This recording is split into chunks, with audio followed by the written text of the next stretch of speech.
Rightio. So we have a walk-in refrigerator right here.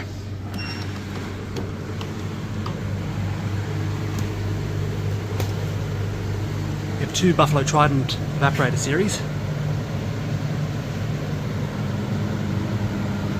Both of them are PS series.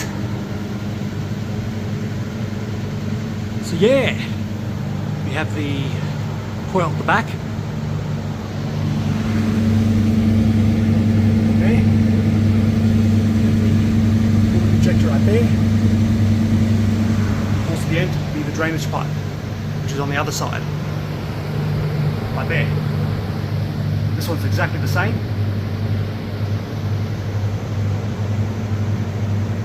So yeah. Hope you guys enjoyed, and I'll see you next episode. Goodbye.